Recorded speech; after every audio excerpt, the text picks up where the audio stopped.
Yo, Kip Sky here. Hey, so I want to talk to you guys about something. I definitely need your comments down below in the comment section on this one.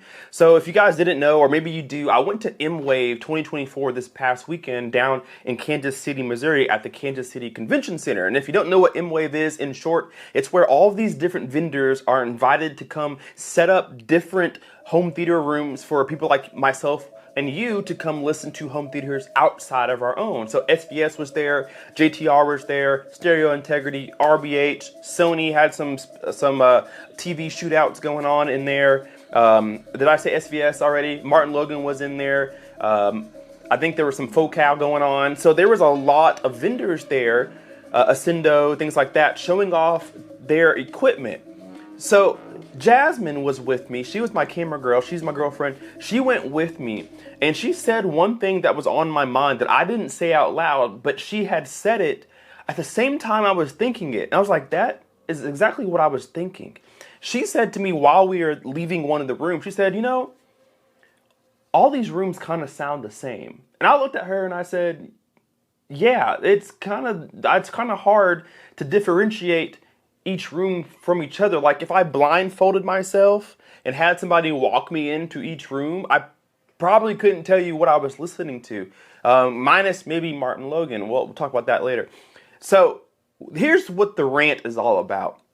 These rooms that were set up at the convention center were, 11 channel minimum systems, maybe a couple 2 channels, but all the home theater setups were 16 speakers, 20 speakers, 16 subs, 12 subs, 8 subs, whatever, right? With the best equipment, the best speakers they have to offer, the best acoustic treatment around the room, the best cables, the best projectors. Every room had that.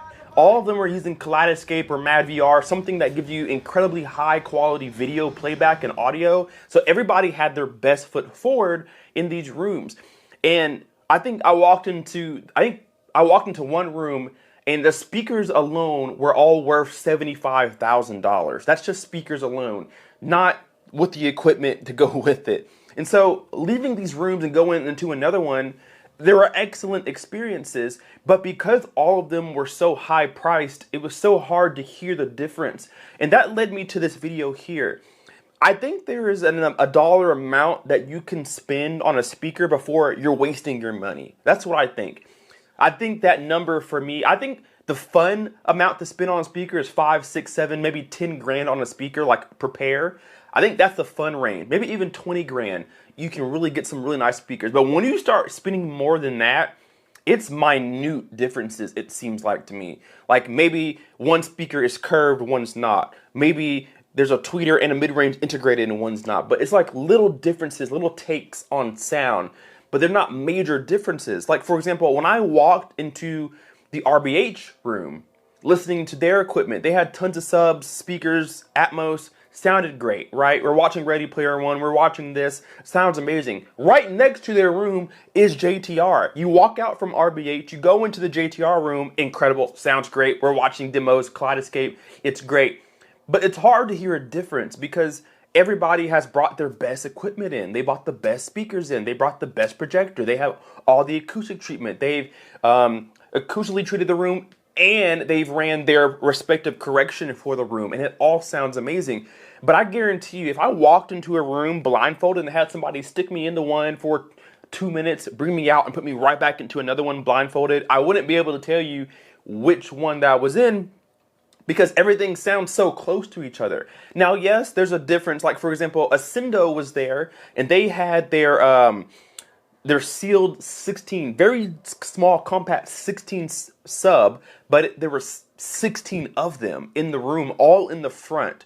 And so, yeah, I can tell a difference between 16 sealed subs versus like 6 JTR dual 18 ported subs, or Stereo Integrity had, I think, like 6 or 8 24-inch sealed subs. You can hear the difference between the kind of sub you're listening to, but it's not like a huge difference at that price point anymore. And I wonder, if you spend too much money, are you wasting your money?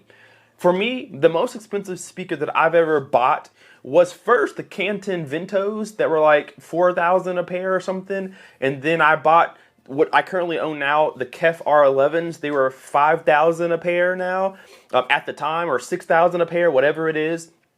And that's the most expensive speaker that I've ever owned. I think I can still upgrade from them, spend $10,000, $15,000, $20,000 on a new set of speakers, and I will probably more than likely hear a solid difference to justify spending 3 times as much on a set of speakers. But when you spend $50,000 on a speaker and then you go up to $75,000, I don't know that you're really going to hear a true difference. Maybe some minute changes, maybe a difference in bass, how low they can extend. There's probably a height difference, probably a width difference, probably a number of drivers difference, but not that much of a difference. So if I go from $75,000 to $100,000, probably another small difference. Maybe they're even larger now. Maybe they're powered speakers. Maybe there's an amplifier built in for the low range now. And then there's a ribbon tweeter, whatever, right? But we're splitting hairs when you start spending that much money. So walking into all these rooms, minus the Martin Logan, it's hard to tell the difference. Now, what separated Martin Logan from everybody else is the height of their sound. They brought their huge, like $20,000 electrostatics into the room, powered by a whole Anthem suite of amplifiers and processors. And you can tell a Martin Logan sound for sure. The electrostatics are like nothing else. And how tall that electrostatic is, just the electrostatic section itself is so tall, especially when you're sitting in front of it, that you can easily tell that it's Martin Logan, just because the sheer height of everything coming out of it. And then kind of this, I don't want to call it a thin or tinny sound, but it is definitely a unique sound since there isn't really a speaker there. It's electrostatic. So it's a different quality of sound. So you can tell the difference between Martin Logan and everybody else that was there, but between stereo integrity subwoofers, between JTR subwoofers, between RB8's, their room, it was very hard to tell a difference from going into one room, especially because they're playing the same demos. It's about the same space. They all had electric or acoustic treatment. They all had Trinov processors. They were all minus Ascendo. They were using Storm audio gear. Maybe some were too, but most everybody had a Trinov running 20 plus speakers, and it all just sounded the same. And I want to end this video by saying I think the reason for that is just because sound can only sound so good. Like, you can only replicate my voice so perfectly to the point where everybody is probably pretty close, right? Of course, me talking to you in person will be slightly different than you listening to me talk on $100,000 speakers. But it's so close that you probably can't get any closer to the real thing. And with all these speakers being the best foot forward, you probably can only get so close to the real thing before you just need the real thing, if that makes any sense at all. So the experience was fantastic. Learning about home theater, hearing things that I've never heard before as far as like bass management and room treatment and how to set up a proper home theater, I learned a ton. I think I got more value from the veterans on the scene teaching about bass and acoustic treatment and what a room does to sound and distance and seating. I think I took more away from that than I did going into all the home theater rooms because they all sounded the same. The seminars that were going on taught me why those rooms sound so good, but going into the rooms was just more of a demo of well-prepared rooms, is what the rooms were more about.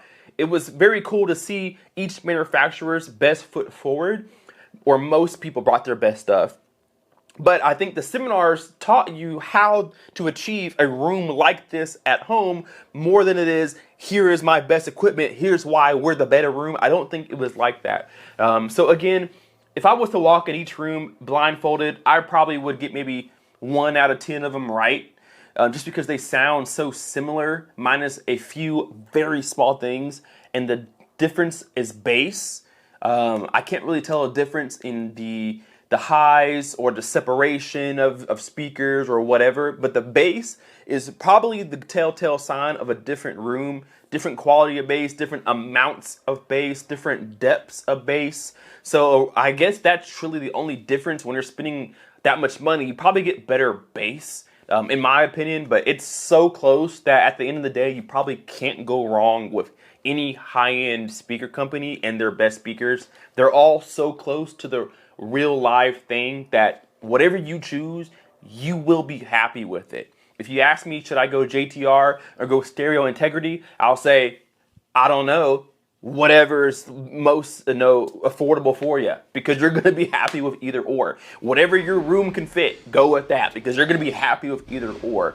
My sweet spot is $5,000 to $20,000 speakers, because I think there's a big enough difference between the two where, yeah, go get $5,000 speakers, enjoy them, and then go to 10,000, enjoy those, go to 15, enjoy those, go to 20, enjoy those, and then after that, I think you're splitting hairs. So leave me a comment down below. Let me know what you guys think about high dollar speakers and equipment. Is there any kind of difference?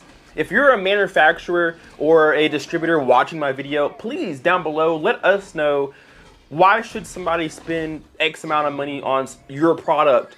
Is it different from the competition, and why? I really want to know. More people like me want to know. So if you're watching, leave a comment down below. Hit that like button, subscribe if you're not already, and we will see you in the next video. K-Pace Guy out. Peace.